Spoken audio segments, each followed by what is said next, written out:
வடிவேலுவோட ஒரு நகைச்சுவை காட்சியில் கிணத்த காணோம்னு சொல்லிட்டு ரொம்பவே ஒரு ஃபேமஸான காட்சி. அதை எல்லாருமே பார்த்துருப்போம். நிறைய பேர் அதுக்கு சிரிச்சும் இருப்பீங்க. அதே மாதிரி ஒரு சம்பவம் லித்துவேனியாவில் நடந்திருக்கு. லித்துவேனியாவோட ஏர்போர்ட்ல இருந்து ஸ்ரீலங்காவுக்கு புறப்பட தயாராக இருந்த 2 விமானங்கள் ஸ்ரீலங்காவுக்கும் புறப்படுது. ஆனால் இப்படி புறப்பட்ட விமானங்களானது ஸ்ரீலங்காவுக்கு போய் சேர்றதுக்கு முன்னாடி நடுவானத்திலே காணாமல் போகுது. என்னடா ஆச்சு இந்த விமானங்களுக்கு? 2 விமானங்கள் ஒரே நேரத்தில் காணாமல் போயிருக்கே. தீவிரவாத தாக்குதல் ஏதாச்சும் நடந்திருக்குமா, இல்லை தீவிரவாதிகளால் ஹைஜாக் பண்ணப்பட்டிருக்குமான்னு சொல்லிட்டு தேடி பார்க்குறப்ப தான் ஒரு விஷயம் தெரியுது. உள்ள நம்ம அண்ணன் ஈரான் என்ட்ரி ஆகிறாரு. அந்த விமானம் எங்கேயும் போல, நான் தான் அந்த விமானத்தை திருட்டுத்தனமாக என்னோட நாட்டுக்கு கொண்டு வந்திருக்கேன். உங்களோட எக்கனாமிக் சாங்ஷன்ஸை ஓவர் கம் பண்ணணும்னா, எங்களோட நாட்டில் இருக்க அந்த பழைய கமர்ஷியல் விமானங்களை பயன்பாட்டில் வச்சுக்கணும்னா, இந்த மாதிரி வேலைகளை நான் செஞ்சாதான் என்னோட விமானங்களை என்னால் காப்பாற்ற முடியும்னு சொல்லிட்டு திரும்பவும் ஒரு பெரிய சம்பவத்தை ஈரான் பண்ணியிருக்காங்க. ஈரான் இப்படி பண்ணுறது முதல் தடவை கிடையாது. ஆனால் ரொம்பவே வித்தியாசமான முறையில் இந்த ஒரு ஸ்மக்லிங்கில் இப்போ பண்ணியிருக்காங்க. இதை பற்றி தான் இந்த வீடியோ டீட்டெயிலாக பார்க்கணும். ஸோ வாங்க வீடியோக்குள்ளே போயிடலாம். நான் உங்கள் எல்லாருக்கே தமிழ் பொக்கிஷம் வழங்கும் டிபி ட்ரெண்டிங்ஸ்.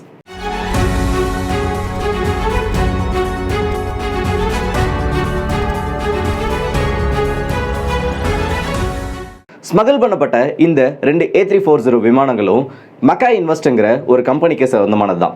ஆல்ரெடி கிளம்பின இந்த 2 விமானங்களும் லித்துவேனியாவில் இருந்து இலங்கைக்கு போக வேண்டிய விமானங்கள்.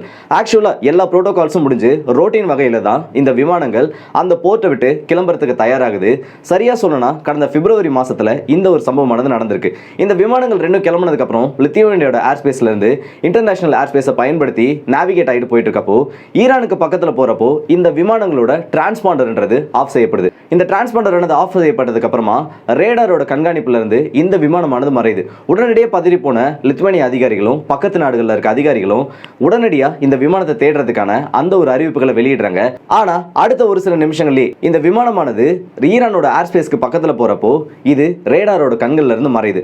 சரி, இந்த விமானத்தை தேடலாம்னு சொல்லிட்டு அவங்க அதோட தேடுதல் பணிகளில் ஈடுபடுறப்போ அடுத்த ஒரு சில நிமிஷங்கள்ல ஈரானோட ஏர்போர்ட்ல இதோட டிரான்ஸ்பாண்டர்ன்றது திரும்ப ஆன் செய்யப்படுது.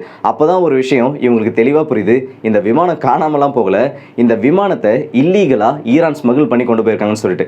அடுத்ததா 3வது இதே மாதிரி ஒரு A340 விமானமும் பிலிப்பைன்ஸுக்கு போகிறதுக்காக அதே லித்துவேனியாவோட ஏர்போர்ட்ல தயாரா இருந்திருக்கு. ஆனா அந்த விமானத்தை கேன்சல் பண்ணிட்டு உடனடியாக அந்த விமானத்தை சீஸ் பண்ணி அந்த ஒரு விமானத்தை ஸ்மகிள் பண்றதுக்கான அந்த ஒரு பிளான் இருந்ததையும் லித்துவேனியாவோட ஏர்போர்ட் அத்தாரிட்டிஸ் இப்ப தடுத்து நிறுத்திருக்காங்க. அந்த டைம்ல இது ரொம்பவே ஒரு பெரிய விஷயமா மாறி இருக்கு. ஆனா இப்போதான் இதை பத்தின தகவல்களானது வெளியில வந்திருக்கு கொஞ்சம் கொஞ்சமா. இதுல இந்த 3வது விமானம் தப்பிச்சதுன்றது ரொம்பவே ஒரு பெரிய விஷயம். காரணம் என்னன்னா, இந்த 3 விமானங்களும் ஒன்னு பின்னாடி ஒன்னா அது டேக் ஆஃப் ஆகிறதுக்கு தயாரா இருந்திருக்கு. ஆனா கடைசி கட்டத்தில் ஏற்பட்ட ஒரு சில தொழில்நுட்ப கோளாறு காரணமா அந்த 3வது விமானம் பிலிப்பைன்ஸுக்கு போகக்கூடிய அந்த ஒரு விமானம்ன்றது கொஞ்சம் டிலே ஆகி கிளம்புனதுனால அந்த ஒரு விமானமானது தப்பிச்சிருச்சு. மற்ற 2 விமானமும் நேரா ஈரானுக்கு போய் தரையிறங்கிருச்சு. இப்போ இந்த இடத்துல எல்லாருக்கும் ஒரு கேள்வி வரலாம், ஏண்டா ஈரானுக்கு ஏன் இந்த அளவுக்கு ஒரு பெரிய பிரச்சனை போயிட்டு இருக்கு, அவங்களோட ஏவியேஷன் இண்டஸ்ட்ரின்றது ஏன் இந்த அளவுக்கு ரொம்ப மோசமா போயிட்டு இருக்குன்னு சொல்லிட்டு. ஒன்றும் இல்லை, இந்த இஸ்லாமிக் ரெவல்யூஷன் நடந்ததில்ல, அதுக்கப்புறமா அமெரிக்கா நிறைய எக்கனாமிக் சாங்ஷன்ஸை இந்த ஈரான் மேலே போட்டாங்க.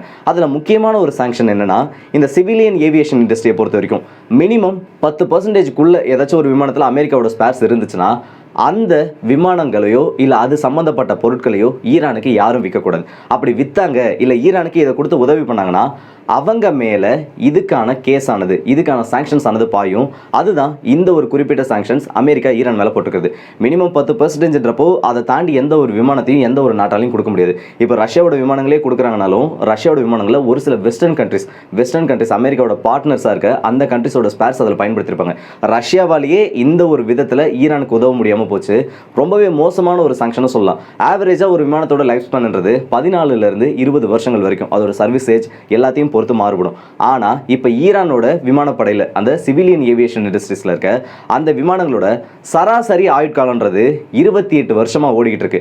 ரொம்பவே பழமையான விமானம். அவங்களோட விமானப்படையில இப்ப இருக்கிறதுலே ரொம்ப பழசுன்னு சொன்னோம்னா A300 40 வருஷத்தை தாண்டி அதோட சர்வீஸ் லைஃப்குள்ள இப்ப ஓடிட்டு இருக்குன்னு சொல்லலாம். ஒட்டுமொத்த ஃபிளீட் இவங்களோட பார்த்தோன்னா 350 விமானங்கள் இருக்கு. ஆனா இப்ப கரண்டா டெஹ்ரானை பொறுத்த வரைக்கும் அவங்களோட கரண்டா ஆக்டிவ்ல இருக்க விமானங்களோட எண்ணிக்கைன்னு பார்த்தோன்னா வெறும் 120 மட்டும்தான். மற்ற விமானங்கள் எல்லாத்தையுமே அவங்க கிரவுண்ட் பண்ணிட்டாங்க. இப்படி கிரவுண்ட் பண்ணுற விமானங்களை அவங்களால அடுத்தது எதுவுமே பண்ண முடியாது. திரும்ப அதை சர்வீஸ் பண்ணணும் இல்லை சர்வீஸ்க்கு கொண்டு வரணும்னு சொல்லிட்டு நிறைய வேலைகளில் ஈடுபடுவாங்க. அதில் தான் இதுவும் ஒன்று. இதுக்கு முன்னாடி இந்த மாதிரி ஏதாச்சும் நடந்திருக்கா, இல்லை இதுக்கு முன்னாடி பெரிய சம்பவங்கள் ஏதாச்சும் நடந்திருக்கான்னு கேட்டனா 1 இல்லை 2 இல்லை, நிறைய டைம் பண்ணியிருக்காங்க. குறிப்பிட்டு சொன்னால் 1999 இதே மாதிரி கனடாவில் இருந்து இல்லீகலாக கொண்டு வந்தாங்க. அதே மாதிரி 2005 இதே ஐரோப்பாவில் இருந்து 2 விமானங்களை இல்லீகலாக ஸ்மகிள் பண்ணி இவங்களோட தெஹ்ரான் ஏர்போர்ட்டுக்கு கொண்டு வந்து அங்கிருந்து பிரித்து வச்சு அதோட ஸ்பேர் பார்ட்ஸ் எல்லாம் எடுத்து மற்ற விமானங்களுக்கு யூஸ் பண்ணியிருந்தாங்க. இதில் இன்னொரு பெரிய விஷயம் என்ன தெரியுமா, இந்த யூரோப்ல இருந்து கொண்டு வரதுக்கு முன்னாடி 10 வருஷங்கள் கிட்ட யூரோப்லேயே தான் இந்த விமானங்களான சர்வீஸ் செய்யப்பட்டு ஒரு லீசிங் கம்பெனி மூலியமா லீஸுக்கு எடுக்கப்பட்டு அதுக்கப்புறமா இந்த விமானங்களான சர்வீஸ் செய்யப்பட்டு தெஹ்ரானுக்கு கொண்டு வரப்பட்டுச்சு. அந்த அளவுக்கு வெல் கோஆர்டினேட்டட், ரொம்பவே முழுமைப்படுத்தப்பட்ட ஒரு ஸ்மக்லிங்கை இந்த ஈரான் பண்றதுல இன்னமும் கை தேர்ந்திருக்காங்கன்னு சொல்லலாம். இப்போ இந்த 2 விமானங்களை பொறுத்த வரைக்கும் எப்படிடா இந்த விமானங்கள் மிஸ் ஆச்சுன்றதை இன்னமும் லித்வேனியாவால் கண்டுபிடிக்க முடியல. ஏன்னா அதுக்கான ப்ராப்பரான டாக்குமெண்ட்ஸ் எல்லாத்தையுமே அந்த லீசிங் கம்பெனியானவங்க தயார் பண்ணி வச்சிருந்திருக்காங்க.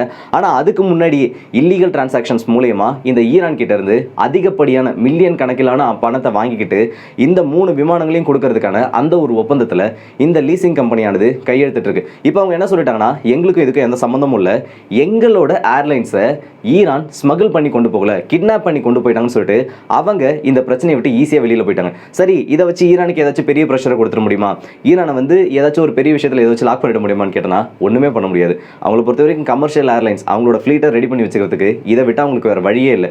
இதை வச்சு பெரிய காரணமாக அமெரிக்கா இன்னும் சாங்ஷன்ஸ் அவங்க மேலே போட முடியுமே தவிர மற்றபடி ஈரானை இதனால் அமெரிக்காவில் பெருசாக இந்த ப்ரெஷரும் பண்ண முடியாது. ஆனால் இது எல்லாமே குறையிற ஒரு காலகட்டம் இருந்துச்சு. 2015 இந்த நியூக்ளியர் அக்ரிமெண்ட் ஆனது அமெரிக்காவுக்கும் ஈரானுக்கும் நடுவில் கையெழுத்தாகும், இது சம்மந்தப்பட்ட டீல்ஸில் 2 நாடும் பேசிட்டு இருக்காங்கன்னு அந்த ஒரு பேச்சுவார்த்தை எழுந்தப்போ ஏர்பஸ் கூடவும் போயிங் கூடவும் ஒரு 30 பில்லியன் மதிப்பீட்டில் ஒரு பெரிய டீலை ஈரான் போட்டாங்க.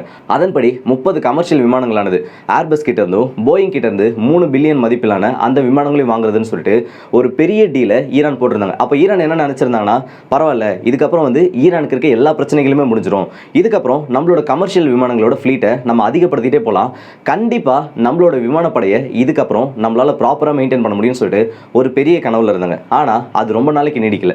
2018 இந்த டீலை விட்டு அமெரிக்கா திரும்ப வெளியில் போகிறப்போ இந்த சாங்ஷன்ஸோட அந்த ஒரு பிரச்சனையானது அதிகமானதுக்கு அப்புறமா திரும்பவும் இந்த ஏர்லைன்ஸ் எல்லாமே வெளியே போயிட்டாங்க. இந்த ஒரு டீலை விட்டு 3 விமானங்கள் மட்டும் போயிங் கிட்ட இருந்து 3 விமானங்கள் மட்டும் இந்த டைம் பீரியடுக்குள்ள இந்த 3 வருஷத்துக்குள்ள ஈரான் கிட்ட கொடுக்கப்பட்டுச்சு. இப்போதைக்கு ஈரானோட ஃப்ளீட்ல இருக்க அதிநவீன விமானங்கள்னு பார்த்தோன்னா இது மட்டும் தான். சரி, இந்த இடத்துல ரஷ்யா உள்ள வரணுமே, ரஷ்யாவால் இவங்களுக்கு எதுவும் உதவிகள் பண்ண முடியாதா, இல்லை ரஷ்யாவுக்கு ஈரானால எதுவும் உதவிகள் பண்ண முடியாதா? ஃபைட்டர் ஜெட்ஸை பொறுத்த வரைக்கும் 2 நாடுகளும் நிறைய விஷயங்கள் பண்ணிக்கிறாங்க. இந்த கமர்ஷியல் ஏர்லைன்ஸில் இல்லை கமர்ஷியல் உதவிகளை இவங்களால எதுவும் பண்ண முடியாதுன்னு கேட்டனா ஆக்சுவலாக ரஷ்யாவுக்குமே இதில் நிறைய பிரச்சனைகள் இருக்குது. ரஷ்யாவுக்கு தேவையான நிறைய ஸ்பேர் பார்ட்ஸை ரஷ்யாவும் இல்லீகலாக தான் ஸ்மகிள் பண்ணிட்டு இருக்காங்க. இதுக்கு நடுவில் இந்த 2 நாடுகளும் சேர்ந்து 2023 ஒரு விஷயத்தை பண்ணாங்க. ஏர்பஸோட இதே A300 மாடல் ரஷ்யா கிட்டே இருக்குது. அதை ஈரானுக்கு கொண்டு வந்து ஈரானில் இருக்க ஒரு சில பார்ட்ஸ் அவங்களுக்கு தேவையானதை எடுத்துக்கிட்டு ரஷ்யாவிலிருந்து ஈரானுக்கு தேவைப்படும்ல அந்த மாதிரி ஒரு சில உதிரி பாகங்களை கொடுக்குறதுன்னு சொல்லிட்டு இந்த 2 நாடுகளுக்குள்ள ஒரு கோஆப்ரேஷனை கொண்டு வந்தாங்க. ஆனால் இவங்க கிட்ட இருக்க லிமிடெட் சோர்ஸ் அந்த ஒரு சில காம்பனன்ட்ஸ் தேவைன்றப்போ இந்த 2 நாடுகளாலையும் பெருசாக எதையுமே செய்ய முடியாது. இல்லீகலாக இந்த மாதிரி ஒரு விஷயத்தை செஞ்சாதான் உண்டு. இப்போ இதுல இருந்து எடுக்கக்கூடிய இந்த 2 விமானங்கள்ல இருந்து எடுக்கக்கூடிய அந்த உதிரி பாகங்கள் கண்டிப்பாக கூடிய சீக்கிரத்தில் ரஷ்யாவுக்கும் போகணும்னு சொல்லலாம். இந்த இடத்துல இந்த 2 நாடுகளுக்கும் ஒரு பெரிய உதவியை பண்ணிட்டு இருக்கிறது சைனா தான். சைனாவோட அந்த ஒரு அசிஸ்டன்ஸ் இல்லைனா ஈரானோட விமானங்கள் இத்தனை நாள் இந்த அளவுக்கு பறந்தே இருக்காது. ஏன்னா ஒரு சைனாவோட நெட்வொர்க்கை பொறுத்த வரைக்கும் இந்த இல்லீகல் ஆக்டிவிட்டிஸை பொறுத்த வரைக்கும் உலகத்திலேயே ஒரு பெரிய இல்லீகல் நெட்வொர்க்கை வச்சிருக்க ஒரு நாடா இப்போ சைனா இருந்துட்டு இருக்கு. இந்த ஒரு சம்பவத்தை பற்றி நீங்க என்ன நினைக்கிறீங்கிறத மறக்காம கமெண்ட் செக்ஷன்ல சொல்லுங்க. ஸோ அடுத்த வீடியோ சந்திப்போம். அதுவரை உங்களது விடைபெறுது உங்கள் ஆர்கே.